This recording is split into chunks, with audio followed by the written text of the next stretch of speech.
Former Ice Director Todd Lyons joins us now. Todd, it's a pleasure to see you. I knew this was, I think we all knew this was coming, but now it's here. Your thoughts on that? Eventually, illegals might be able to vote in L.A.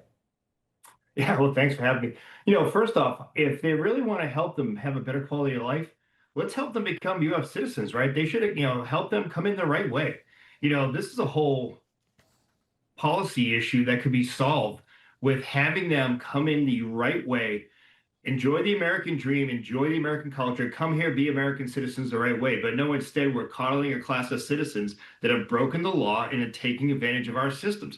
And it's totally wrong. And unfortunately, this is a foothold that's going to lead to more and more illegal aliens voting in our elections, which is going to go from, school board, whether it's city council, to a state, to federal, and it's just going to go and go and go. And it needs to be stopped before it goes any farther. Well, I wonder who they'll vote for.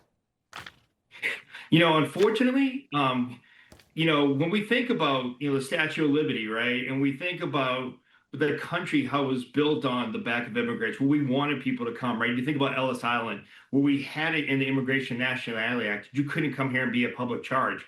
Well, the illegal aliens now vote for those individuals that want them to be that public charge, right? That's that they're voting for those, these individuals that want to give them free health care, free housing. We have homeless veterans on our streets that don't have the same privileges that illegal aliens have. So you know who they're going to vote for. Yes, you do. And now you kind of know why they let them all into the country for this explicit purpose. All right, well, I want to move on to this.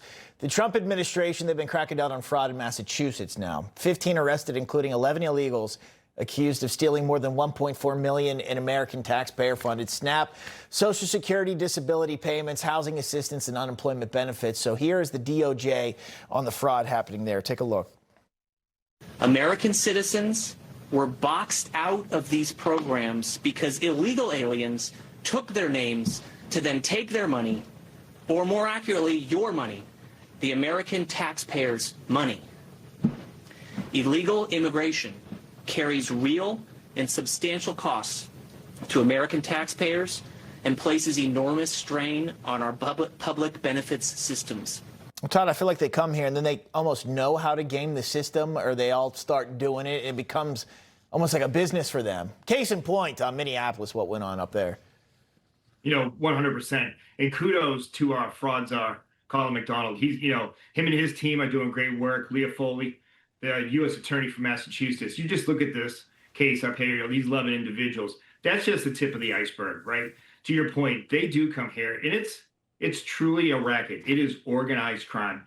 These are benefits that are meant for American citizens that are trying to have, a hand up to a better life. But instead, these fraudsters come in who shouldn't be here in the first place and take advantage of these benefits in these programs that are meant to help American citizens have a better life.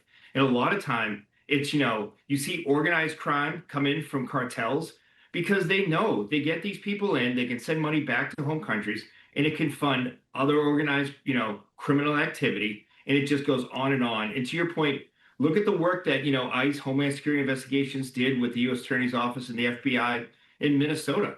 That's just case in point that it goes very deep, not only to the NGOs, but to state and local governments that are truly involved in this fraud. Yeah, it all reeks, and so many different people benefit. Those who don't, American citizens, our money, But hey, at least they're cracking down on it. Todd Lyons, we got to leave it there.